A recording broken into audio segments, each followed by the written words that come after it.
Suite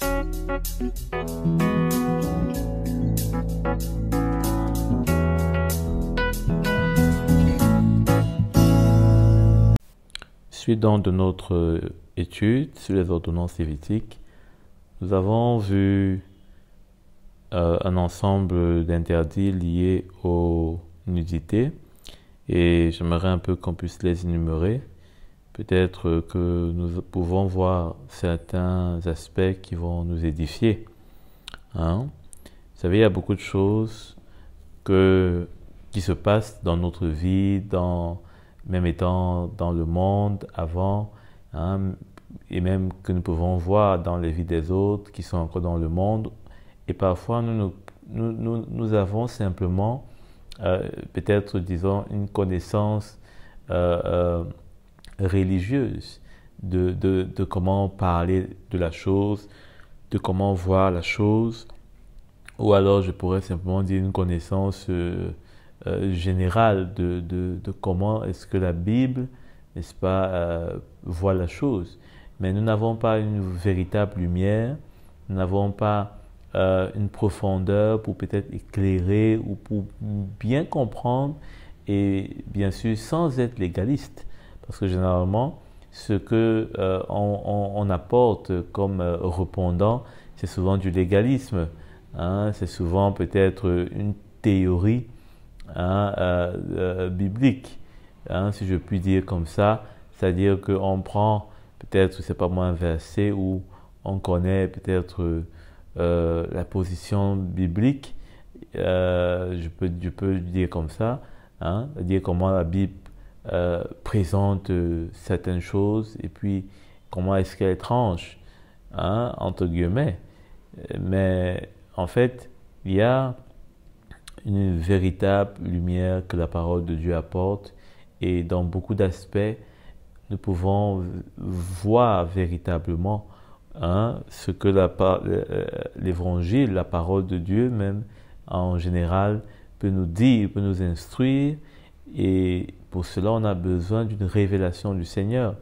Donc ça peut être important de voir ces petits détails qui parfois, notamment dans l'Ancienne Alliance, semblent être sans importance et peut-être négligeables, mais pourtant recèlent des lumières, parce que, voyez-vous, tout ce qui est mentionné dans la parole de Dieu n'est pas mentionné au hasard, c'est pour un but, et tant qu'il n'y a pas une lumière, pour nous ça peut être juste comme un point final, ça peut être juste comme une virgule, et pourtant c'est plein de profondeur. Donc nous étions à l'ordonnance 215. Alors nous sommes dans Lévitique 18, nous avons vu comment est-ce que le Seigneur n'aimerait pas qu'il y ait, n'est-ce pas, cette accoutumance avec les pratiques des autres nations qui ne le connaissent pas, et notamment lié avec, n'est-ce pas, tout ce qui est nudité, tout ce qui est de l'immoralité, notamment sexuelle. Bon, au verset 6, nous avons donc vu comment est-ce que le Seigneur demande de ne pas s'approcher de sa proche parenté. Mais en plus de ce qu'on a dit tantôt dans la session précédente, au verset 7, il dit « Tu ne dévoileras pas dans la nudité de ton père, ta mère ». On a vu cela, on peut donc classer déjà ça comme ordonnance 216. Au verset 9, « Tu ne dévoileras pas la nudité de ta sœur, fille de ton père ou de ta mère, qu'elle soit née de ta maison ». On a également parlé de cela.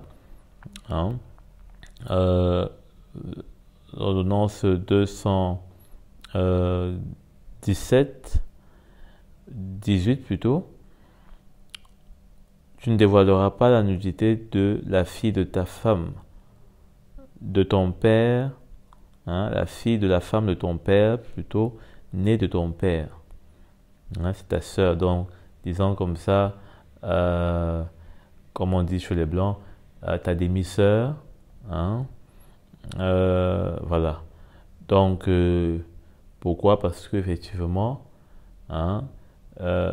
pour le Seigneur, eh bien, une famille, ça ne tient pas seulement qu'au sang. Donc, ordonnance 219, tu ne dévoileras pas la nudité de la fille de la femme de ton père, hein, née de ta mère. Donc, pour le Seigneur, n'est-ce pas, on ne doit pas notamment avoir des sentiments différents. Par exemple, faire, je peux dire comme ça, une distinction négative, hein, entre les personnes qui sont par exemple appelées à former une famille, hein. On ne doit pas avoir, n'est-ce pas, ce sentiment peut-être de rejet de l'autre, d'une non-acceptation de l'autre, parce que peut-être il n'est pas né, hein, du ventre de notre maman et qu'il est issu simplement des reins de notre père. Non, puisque en fait, nous aussi, nous sommes issus des reins de notre père, du même père. Donc, finalement, on a de facto, hein, quelque chose qui nous met en commun. Donc, il ne faut pas seulement regarder le verre à moitié plein, à moitié vide, pardon, mais aussi à moitié plein. Et c'est là que le Seigneur, n'est-ce pas, peut vraiment nous amener à regarder l'autre, hein, nous amène à regarder l'autre comme véritablement, pas notre demi-sœur, mais comme notre sœur, hein, parce que notre Père ne lui a pas donné un demi-spermatozoïde, mais tout un spermatozoïde entier. Donc, voilà des choses comme ça, parfois, qui dans des familles, hein, viennent miner, hein, des situations et commencent à provoquer des jalousies absurdes. Donc, au verset 12, bien sûr que pour revenir à cette ordonnance-là, cela n'est pas un encouragement, par exemple, à ce que les papas ou les mamans puissent faire des enfants n'importe comment hors mariage. Nous allons voir d'ailleurs comment est-ce que cela n'est pas autorisé dans la loi. Ou alors elle n'est pas bien vue dans la loi. Parce que ça peut arriver, mais le Seigneur n'applaudit pas. Donc, il faut éviter le désordre parce que cela peut amener des situations graves où les enfants ne s'acceptent pas et où maintenant on se retrouve peut-être au milieu à devoir choisir ou à devoir peut-être rectifier maintenant ce qui peut devenir comme un engrenage, hein, de tension et de rivalité. Donc, ordonnance 220, tu ne dévoileras pas la nudité d'une femme et de sa fille. Hein, tu n'épouseras pas non plus la femme, hein, la fille de son fils et celle de sa fille pour dévoiler leur nudité. Hein? Donc, il ne faut pas dévoiler la nudité d'une femme et de sa fille.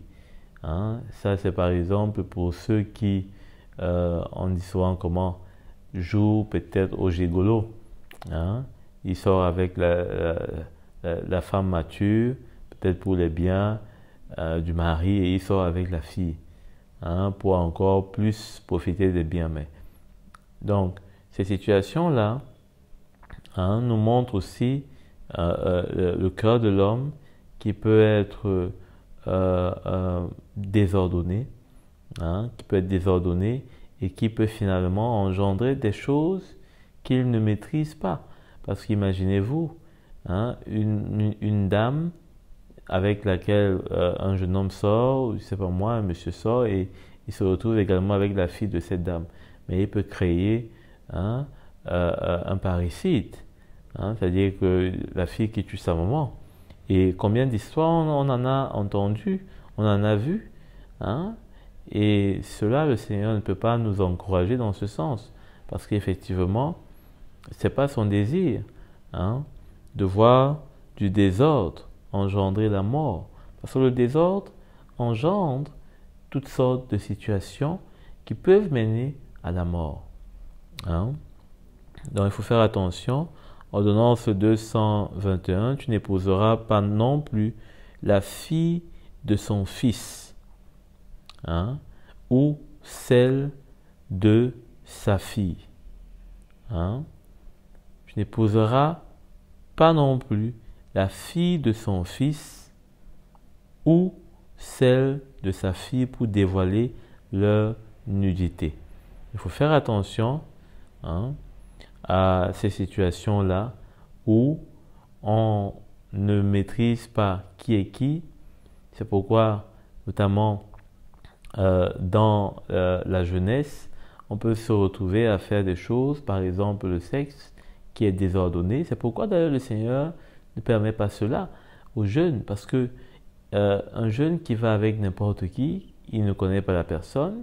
Parfois, il peut exister des liens, hein, ça peut devenir un inceste, ou il y a des liens peut-être familiaux, il y a des liens peut-être ancestraux, hein, il y a c'est pas moi, un rapport peut-être qui n'est pas si étanche entre toi et une autre personne. Eh bien, ça crée des choses, hein, qui sont absolument regrettables.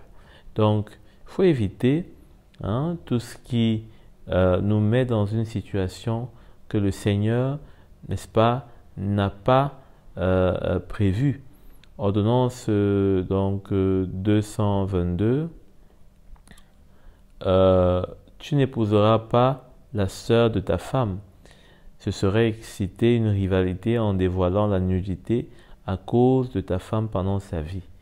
Donc, pendant sa vie, bien sûr, on ne dit pas après sa mort, puisque après sa mort, tu es libéré, hein, du vœu envers elle, de l'union avec elle, mais pendant sa vie. La Bible est très claire. Hein? Il faut éviter, n'est-ce pas, de créer des rivalités. Et aujourd'hui, ça existe. Des sœurs qui sont jalouses de leur à cause de ce que simplement peut-être elles sont amoureuses, hein, et au lieu d'être, n'est-ce pas, plutôt, hein, contentes et simplement heureuses pour leur beau-frère, ben, elles se mettent, hein, dans une attitude plutôt de convoitise. Hein. Il faut donc éviter ces situations. Ici, le Seigneur nous montre vraiment comment est-ce qu'il aimerait que chacun puisse considérer, hein, n'est-ce pas, le prochain dans une relation qui est plus ou moins intime et qui n'occasionne pas des dérapages. Hein. Donc, ordonnance 223, tu ne t'approcheras pas non plus d'une femme pendant qu'elle est impure à cause de ses règles pour dévoiler sa nudité. Donc, je crois qu'ici, ça peut parler de comment est-ce que, notamment, vous savez que la femme, puisque l'impureté ici, c'est davantage la faiblesse qui est liée à la femme d'une façon naturelle. Hein, par exemple, une femme qui est enceinte, une femme qui, je sais pas moi, de façon naturelle, la femme d'abord a une faiblesse, hein, c'est le sexe, la Bible le reconnaît, c'est le sexe faible par rapport à l'homme. Donc, pour moi, je crois que ici, ça décrit une situation dans laquelle l'homme peut essayer de profiter de la faiblesse même naturelle de la femme et peut-être pour essayer c'est pas moi, de la corrompre, hein. Et il faut faire attention, par exemple, une jeune fille, peut-être qui, c'est pas moi, est encore vraiment pubère, et etc., une enfant presque, hein. On ne peut pas, n'est-ce pas, laisser, hein, du simple fait que, voilà, elle est déjà, c'est pas moi, mineure, elle est majeure plutôt, ben, on se permet de laisser, par exemple, un monsieur d'une trentaine d'années, etc., qui s'approche d'elle et c'est pas moi. Donc, il faut éviter ces choses parce que devant le Seigneur, n'est-ce pas, il y a beaucoup de choses qu'il voit dans nos cœurs. Et quand il nous met en garde ainsi, eh bien, c'est pour que nous ne puissions pas nous laisser aller dans notre chair, dans notre chair, à vouloir faire ce que nous désirons de façon charnelle,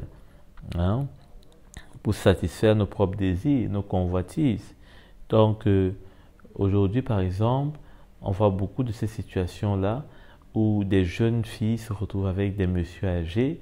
On parle de sugar daddy, on parle de toutes ces choses-là aujourd'hui comme si c'était tellement naturel et on se demande même pourquoi pas. Pourquoi pas? Parfois on justifie cela, on dit ben s'ils s'aiment, etc.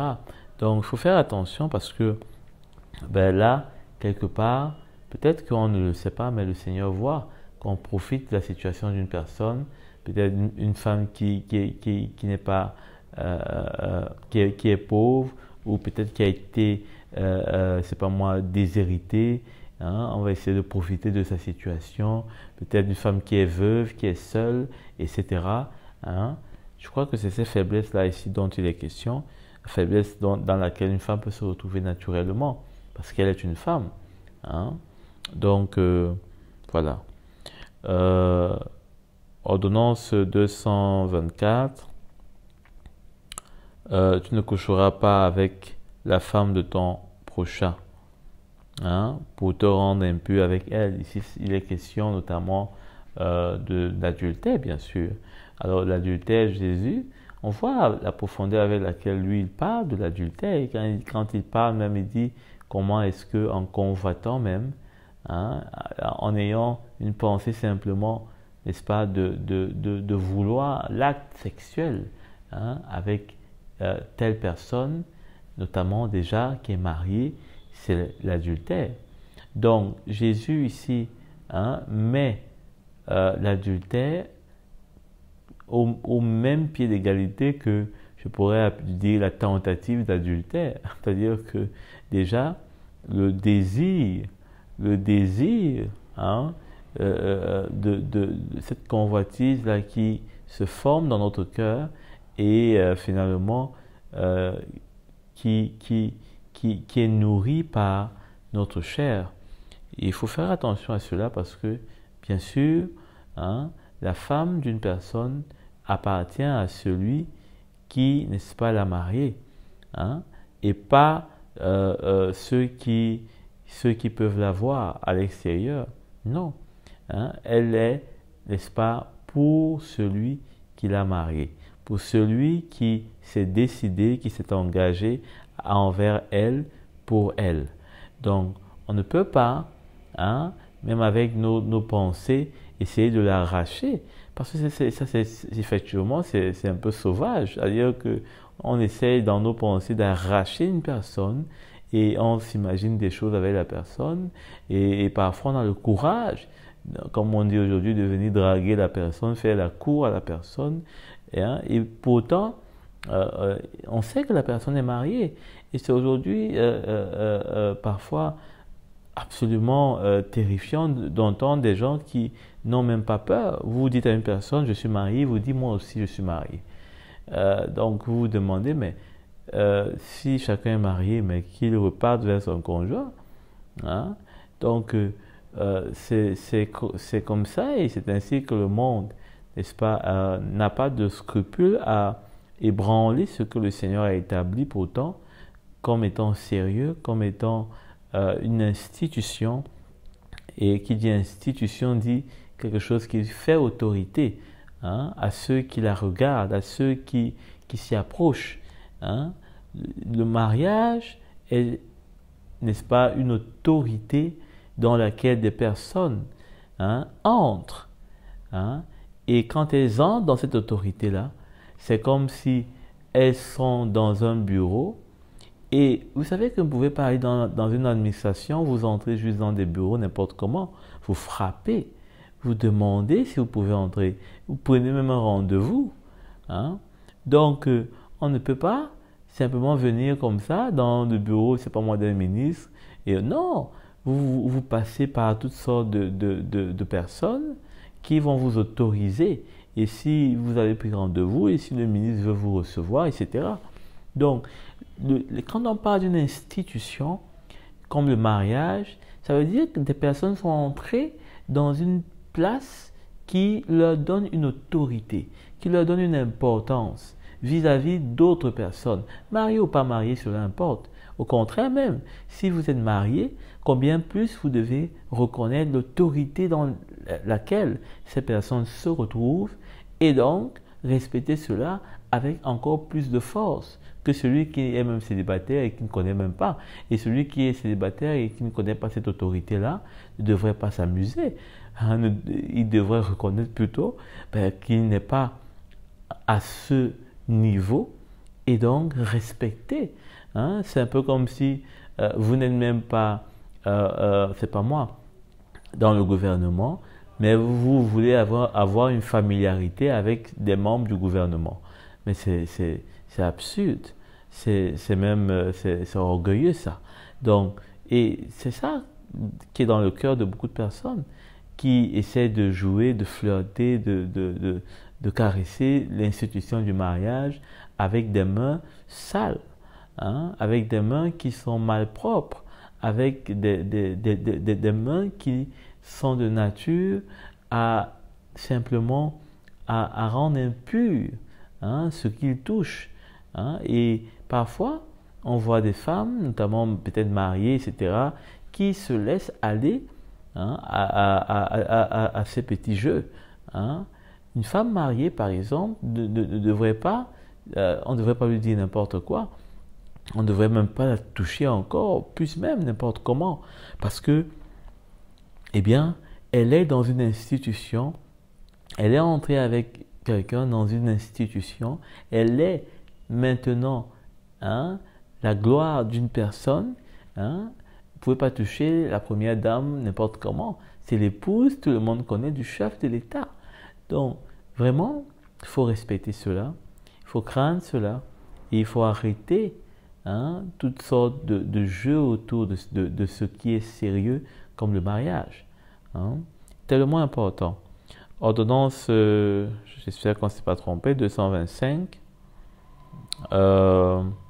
Tu ne livreras aucun de tes enfants pour le sacrifice de Moloch, et tu ne déshonoreras pas ainsi le nom de Dieu. Je suis l'Éternel. Donc, pourquoi cette ordonnance-là? Parce que déjà, chez le peuple cananéen, il y avait cette pratique du culte de Moloch, avec notamment le sacrifice des enfants qu'on lui offrait. C'était une divinité, et on faisait passer les enfants, je puis dire comme ça, par un rite de feu. Donc, pour moi, ça me rappelle un peu ce que, notamment en Afrique, on voit, avec ce qu'on peut appeler l'initiation, c'est-à-dire qu'on initie les enfants, notamment quand on était dans la vie païenne. Eh bien, on initie des enfants à toutes sortes de choses, on leur fait manger toutes sortes de choses pendant certaines circonstances, à certains événements. Parfois, c'est pas moi, pour un passage au village, on fait des rites, etc.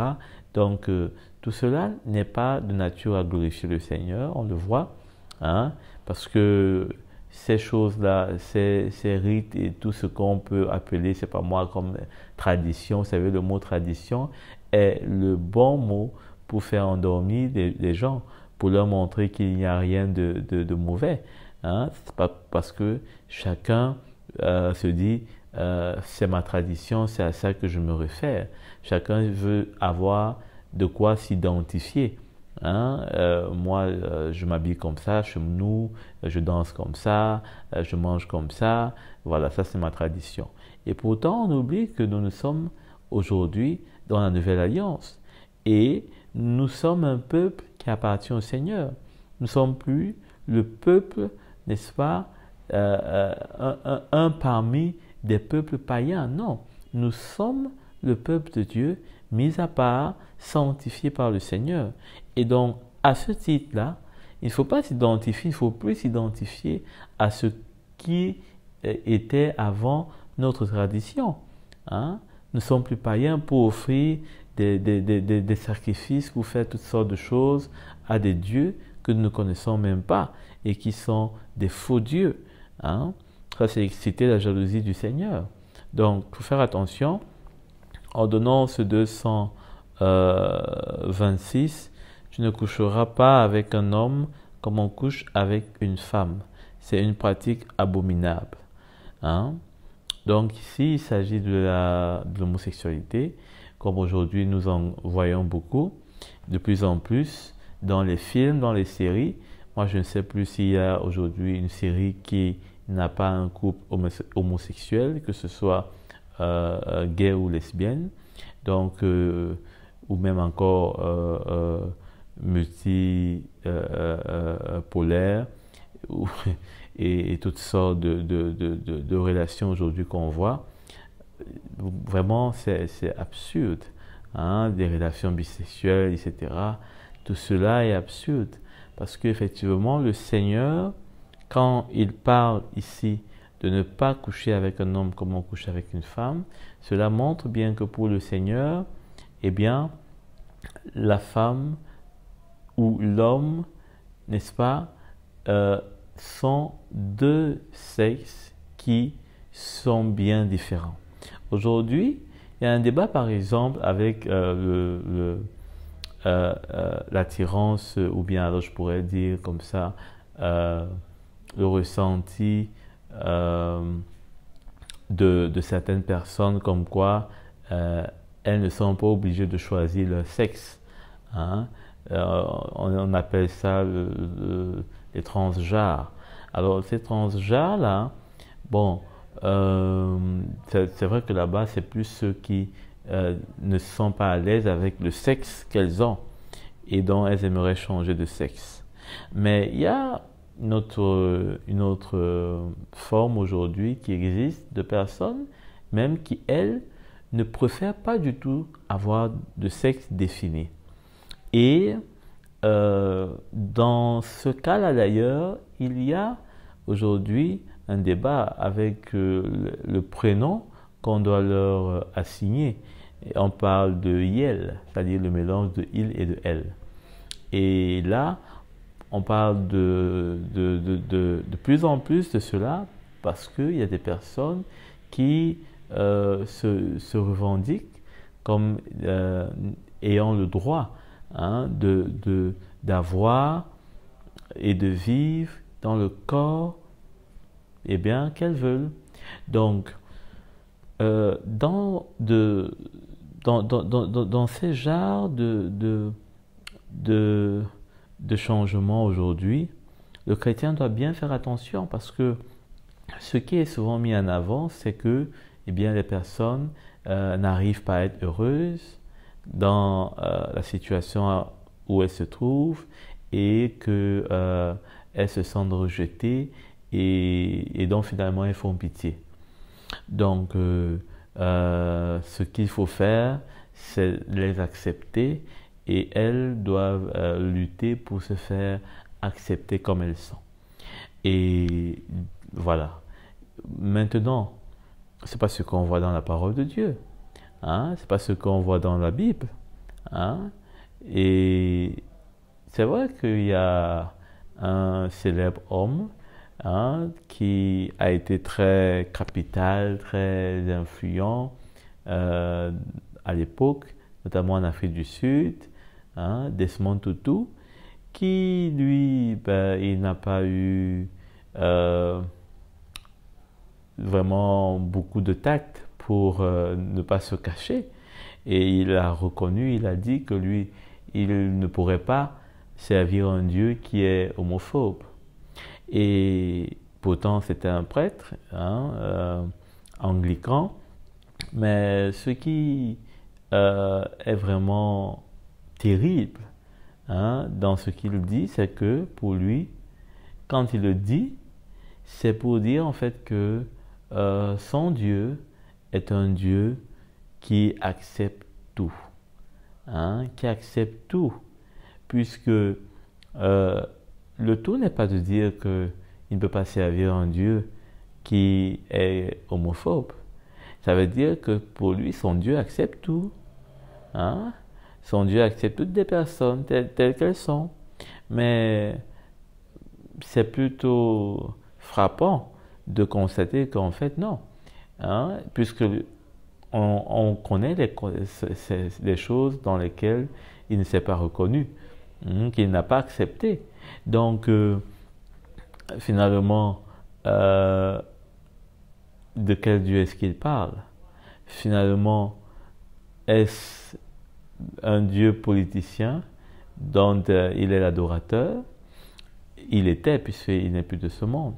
Quoi qu'il en soit, la parole de Dieu, n'est-ce pas, n'a pas besoin qu'on puisse, n'est-ce pas, la mettre au niveau de quelque chose qui soit changeant comme la politique, de quelque chose qui soit intéressé comme la politique, parce que la parole de Dieu est là pour nous montrer la lumière de Dieu, la vérité du Seigneur, et pas nous amener dans des confusions, dans des luttes, dans le péché, encore moins dans la mort.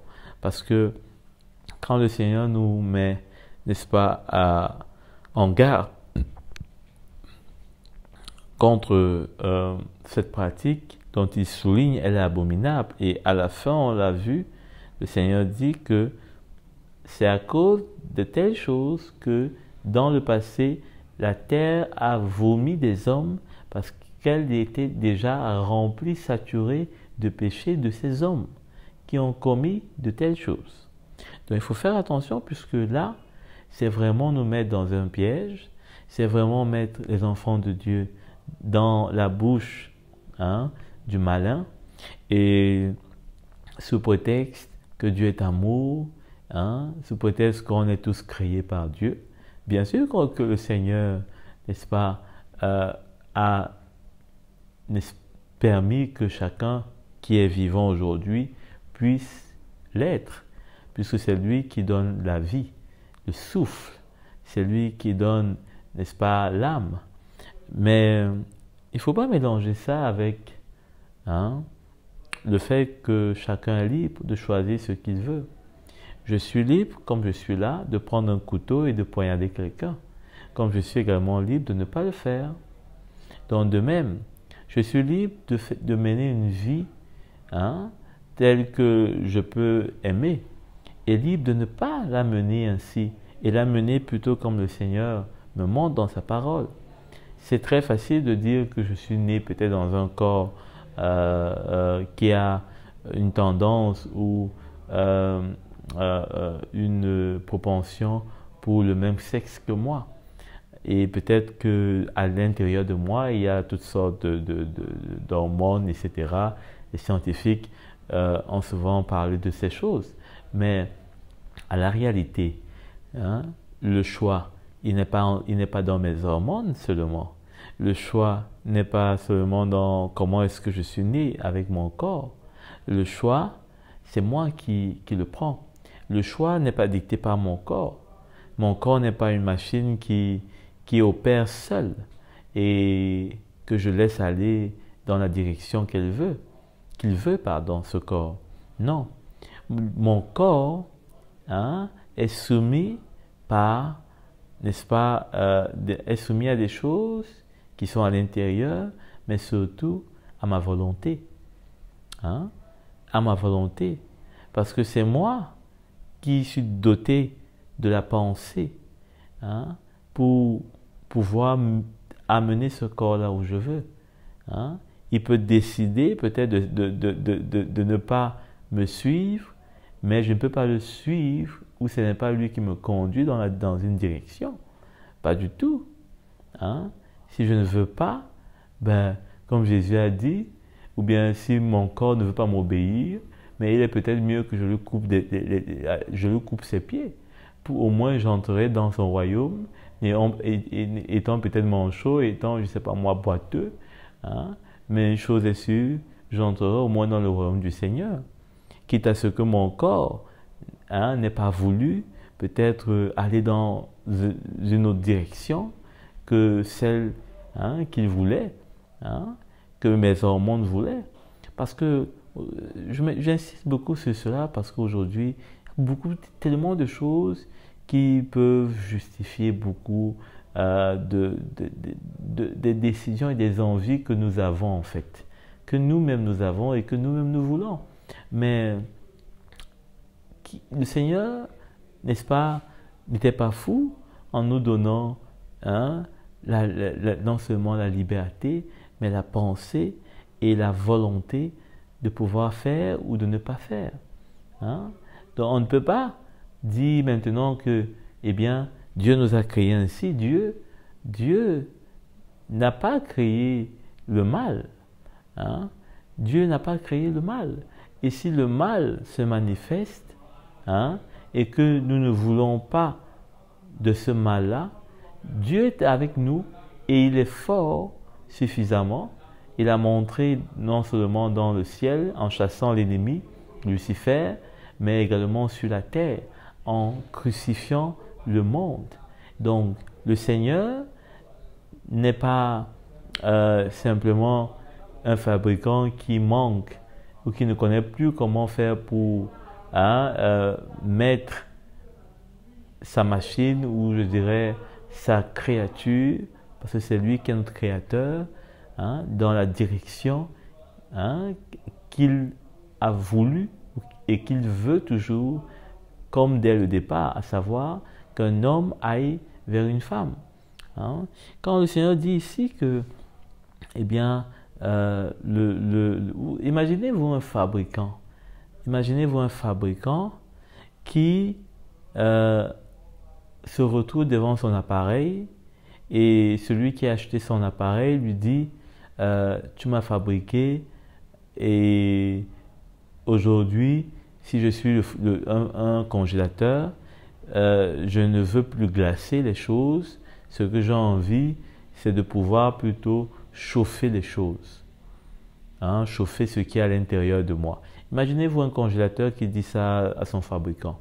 Moi, je ne veux plus congeler les choses, je veux plutôt les chauffer comme une marmite chauffante, c'est pas moi, comme un cuiseur. Voilà. Donc, impossible.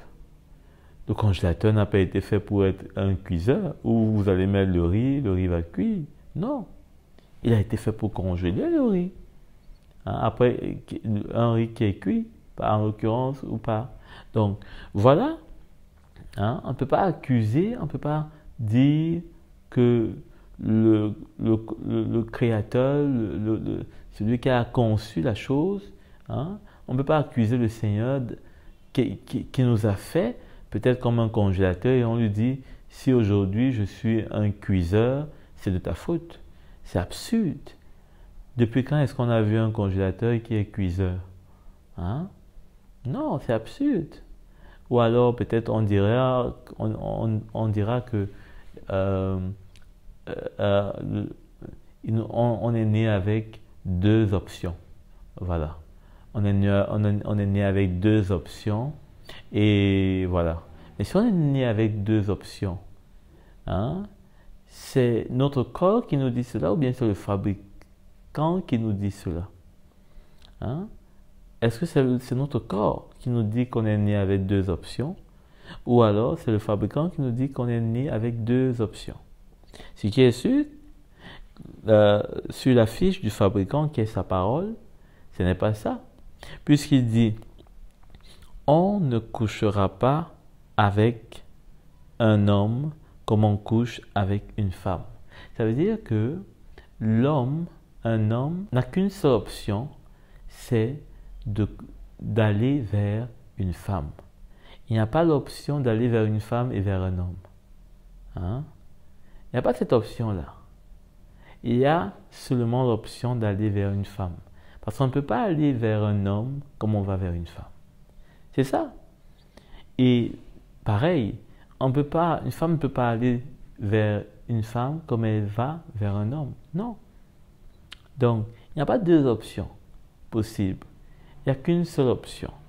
Et soit on s'aligne avec cela, avec les termes de construction du fabricant, ou alors on choisit maintenant d'être nous-mêmes celui qui décide de comment est-ce que, en tant qu'appareil, en tant que créature, nous allons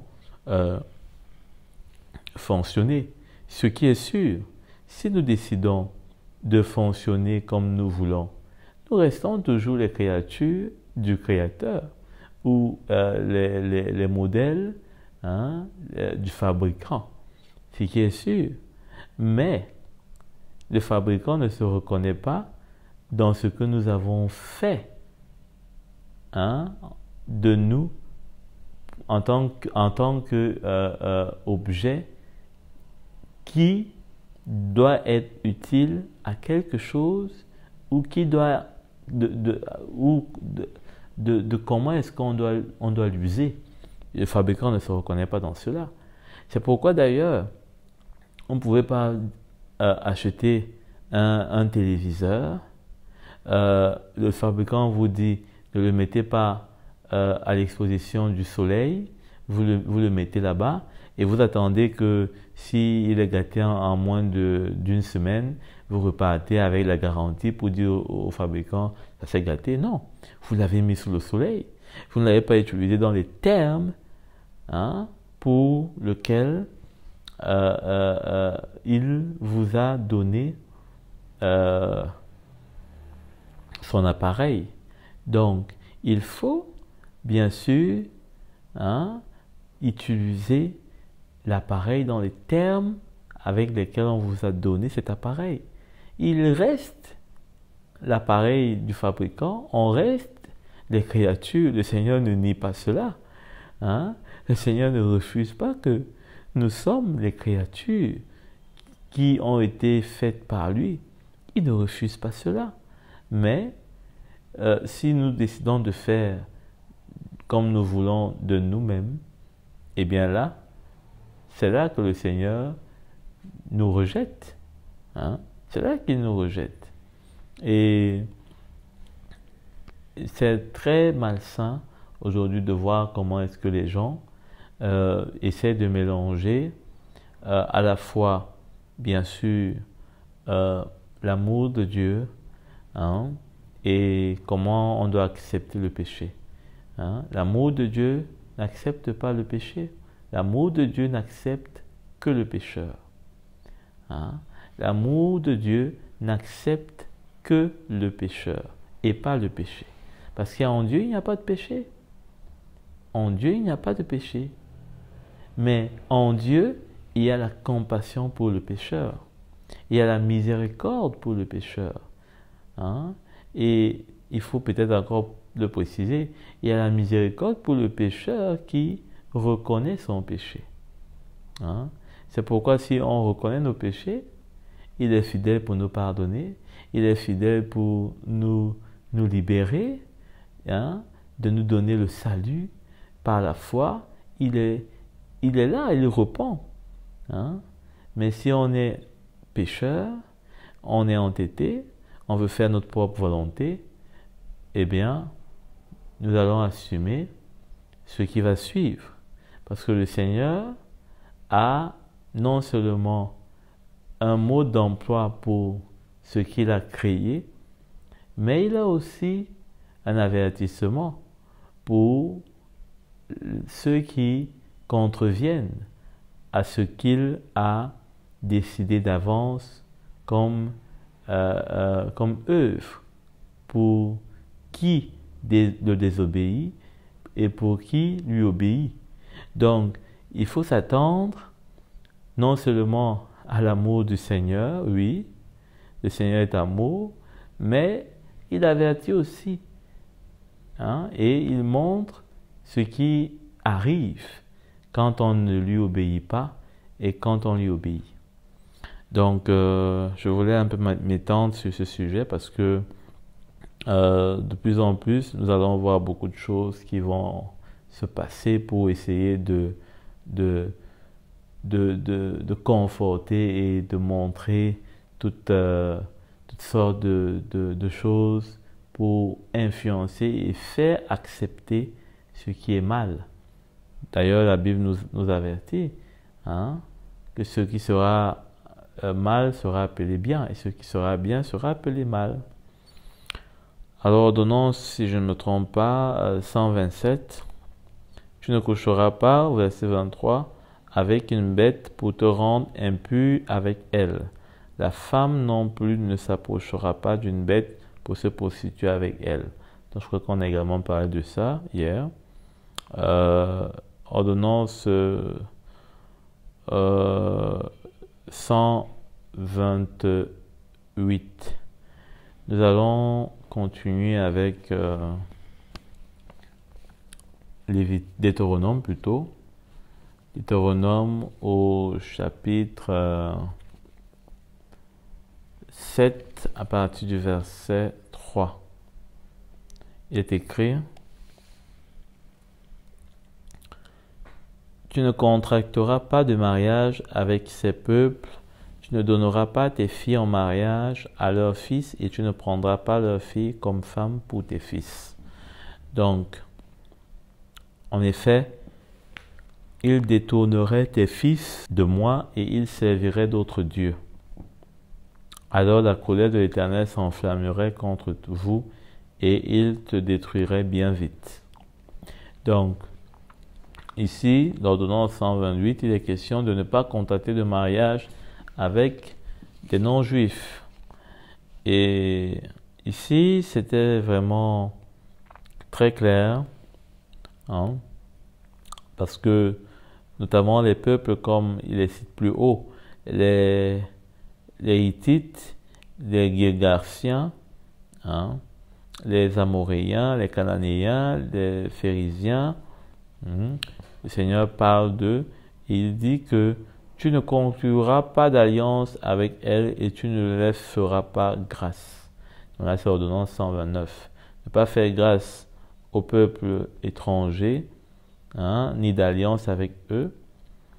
Et la suite logique, bien sûr, c'est que tu ne contracteras pas de mariage avec ces peuples, parce que si tu contractes mariage avec eux, tu leur fais grâce et donc ils restent en vie et tu as une alliance avec eux. Or, le Seigneur ne voulait pas de cela parce qu'il savait comment est-ce que ces peuples-là devaient influencer hein, son peuple si jamais il y avait comme une alliance avec ces peuples. Donc, c'est très clair, ça nous montre combien nous aussi devons faire attention de nous laisser emporter et emballer avec toutes sortes de personnes. Hein, et parfois, nous avons des arguments comme quoi nous allons peut-être les attirer au Seigneur, qui sait. Hein, par exemple, Paul dit comment est-ce que la femme qui à la foi, qui est sauvée, eh bien, ne doit pas se séparer de son mari. Parce que qui sait si elle peut sauver son mari par sa foi. Mais cet exemple-là est très facile et il faut faire attention de le prendre n'importe comment parce que, notamment, il s'adresse à une femme mariée. Pourquoi? Parce que déjà, en disant ce que l'apôtre Paul dit là, c'est pour montrer comment est-ce que véritablement l'alliance du mariage ne peut pas se briser juste parce que deux personnes peut-être se sont mariées à l'époque et ne connaissaient pas le Seigneur. Hein? Et en plus de cela, il montre par là que je crois la foi hein, de la femme qui est sauvée peut être véritablement et suffisamment forte pour amener le Seigneur, du coup, aussi à sauver son mari. Hein? Combien la foi peut être efficace et combien la foi doit être efficace hein, au point d'apporter ce genre de résultats. Donc, il ne faut pas chercher des souffrances inutiles et il ne faut pas se mettre en tête un plan qui n'est pas de Dieu. Donc, voilà. Alors, ordonnance 230, le Kohen Gadol ne peut pas prendre pour épouse une divorcée. Hein? Le Kohen Gadol, c'était le souverain sacrificateur, dans le grand prêtre. Le Kohen, lui, c'était le prêtre. Donc, ce sont des termes qui sont utilisés chez les Juifs. Hein? Et donc, ça se trouve dans Lévitique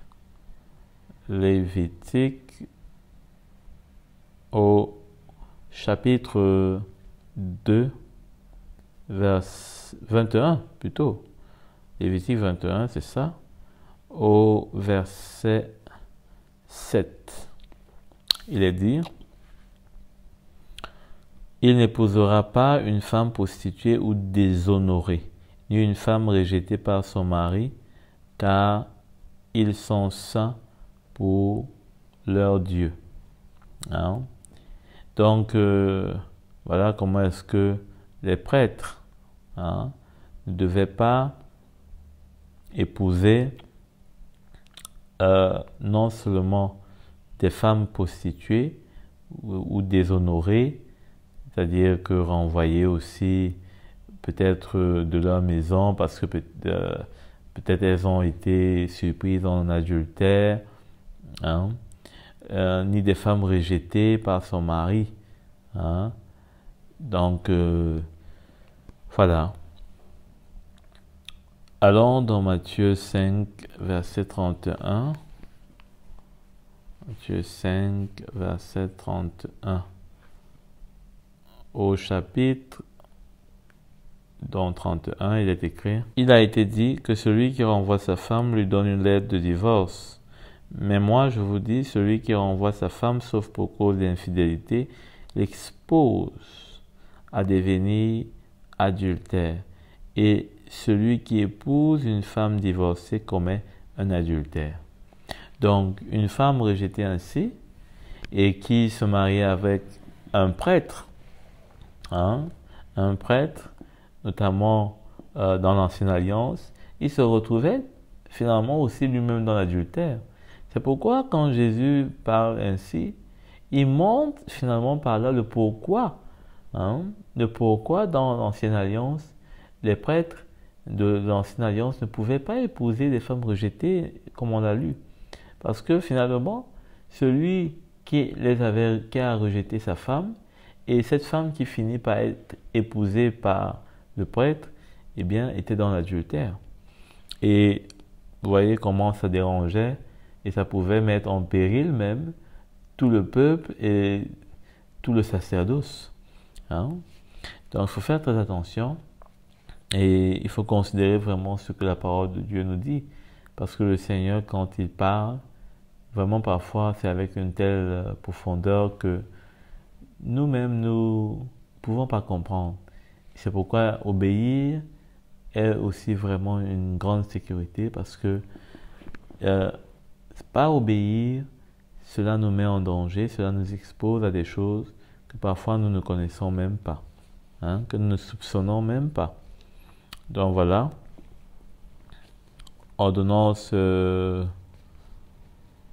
231, l'Égyptien et le Moabite convertis peuvent contracter mariage. Dans Deutéronome, au chapitre 23, à partir du verset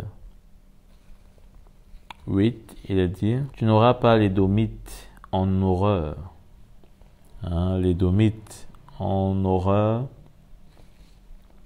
car il est ton frère, ni d'Égyptien, car tu as été étranger dans son pays. Leurs descendants, à la 3e génération, pourront entrer dans l'assemblée de l'Éternel.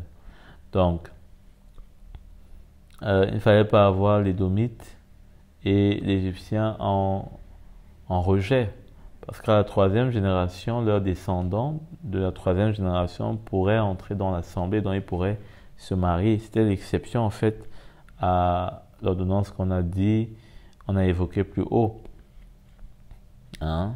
Puisque toujours dans Deutéronome 23, à partir du verset 4, il est dit: l'Ammonite et le Moabite n'entreront pas dans l'assemblée de l'Éternel, même à la 10e génération, et ce pour toujours. Hein? Et ce pour toujours.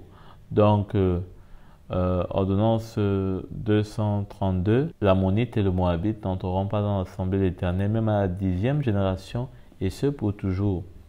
Hein? Parce qu'ils ne sont pas venus, hein, à votre rencontre avec du pain et de l'eau sur le chemin de votre sortie d'Égypte, et parce qu'ils ont soudoyé à tous les dépens, hein, à tous les dépens, Balaam, fils de Béor, hein, de Pétor, en Mésopotamie, pour qu'il te maudisse. Donc voilà la raison. On se souvient bien de comment Balaam, n'est-ce pas, a été vraiment tourmenté pour maudire, a vacillé vraiment pour arriver à ce résultat. Donc, ordonnance 233, donc, l'homme dont les testicules ont été écrasés n'entrera pas dans l'assemblée. Lévitique 22, verset 24, je pense bien. Vous n'offrirez pas à l'Éternel un animal dont les testicules ont été écrasés, broyés, arrachés ou coupés. Vous ne l'offrirez pas en sacrifice dans votre pays. Alors, pas même d'un étranger, vous n'accepterez une de ses victimes pour l'offrir comme nourriture à votre Dieu, car elles sont mutilées.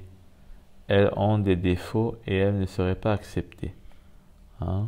Donc, il ne fallait pas offrir au Seigneur, hein, des animaux. Et ici, la précision est surtout même donnée pour l'étranger. C'est-à-dire que même l'étranger qui peut se retrouver en train de vous prêter, hein, ou de vous donner, je devrais plutôt dire, un animal dont il dit un animal, hein, pas même d'un étranger, vous n'accepterez une de ses victimes pour l'offrir comme sacrifice, comme nourriture à votre Dieu. Moi, ça me rappelle un peu, par exemple, comment est-ce qu'aujourd'hui on accepte une nourriture, par exemple, telle que des fêtes de fin d'année, hein, des fêtes même en général, hein, de religion, hein, pour venir offrir ça au Seigneur.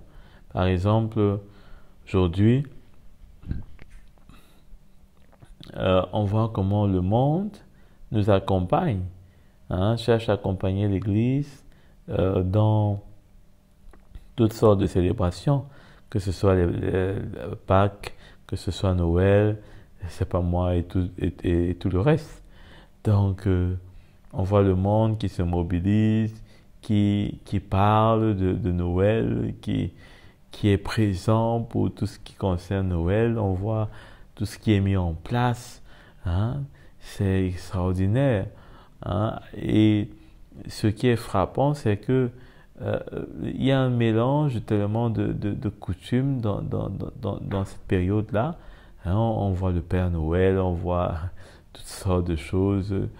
Vraiment, on se demande, mais de quoi est-ce qu'il est question? Finalement, de quoi est-ce qu'il est question, hein? Le monde nous entraîne et nous accompagne dans cette célébration, hein, je pourrais presque dire dans cette offrande, hein, et c'est très dangereux parce que l'étranger ne connaît pas le sérieux de la loi, hein, de Dieu, hein, et il peut être négligent. Et lui, il est, disons, il fait un culte, hein, il ne fait pas un culte de cœur, hein, il fait un culte de religion, hein. C'est comme des personnes qui peuvent parfois se joindre à des communautés. Vous voyez par exemple un chrétien qui, c'est pas moi, généralement ce sont les personnes qui sont des représentants d'administration, hein. On vous dit, ben, il y a une cohésion de religion, une cohésion religieuse. Vous voyez un imam qui est présent dans les célébrations de chrétiens, etc. Hein, les chrétiens qui sont présents dans les célébrations de fêtes islamiques, etc. On vous dit se vivre ensemble, on vous dit toutes sortes de choses. Mais je crois qu'il faut faire très attention à tout cela parce que il ne faut pas nous introduire dans une coutume, disons religieuse, après être sorti de coutumes traditionnelles. C'est-à-dire que maintenant, on va se retrouver en train de faire des choses parce que peut-être il y a des personnes qui sont prêtes à nous accompagner, à nous assister, voilà, qui veulent se réjouir avec nous. C'est pas moi. Donc, moi, je n'ai jamais trouvé ça véritable et sérieux que de voir un musulman qui est dans une célébration chrétienne. Et voilà, moi, ce que je me demande du reste, mais c'est pourquoi est-ce qu'il ne devient pas finalement et simplement chrétien, puisqu'il voilà, se réjouit et n'est pas tant opposé à ma célébration. Donc, si vraiment il veut se réjouir avec moi, mais il n'a qu'à devenir chrétien. Mais s'il est là et qu'il dit qu'il se réjouit avec moi et qu'il adore un autre Dieu, ça veut dire qu'il ne comprend pas ce que je suis en train de faire. Et généralement, non seulement il ne comprend pas, mais même ceux qui sont avec lui ne comprennent pas. Parce que s'il comprenait, il n'accepterait pas un mélange. Il n'accepterait pas, par exemple, que, c'est pas moi, parfois on voit quelqu'un qui vient là avec une chèvre, il vous l'offre, il vous dit, c'est pour célébrer, rehausser votre célébration. Mais c'est pas ça. C'est pas ça qui va faire en sorte que mon Dieu sera plus heureux. Le royaume de mon Seigneur, c'est pas le manger et le boire. Donc, vraiment, on peut faire beaucoup de choses aujourd'hui que l'on ne comprend pas, véritablement, que voilà, on est juste emporté dans le vent d'une espèce de paganisme. Et encore, on est dans un siècle vraiment tourmenté où il n'y a pas de repère. Et vraiment, seulement l'évangile peut nous remettre en place. Parce que vraiment, tout est fait pour souffler et nous faire quitter le fondement de Christ. La lumière et ne plus avoir la vérité du Seigneur. Amen. Je crois que ça doit d'ailleurs nous faire comprendre à quel point, quand la Bible nous dit que Noé tourmentait son cœur, son âme, jour et nuit, parce qu'il vivait au milieu de gens qui étaient méchants, qui étaient vraiment méchants. Et ça, voilà, c'est la méchanceté.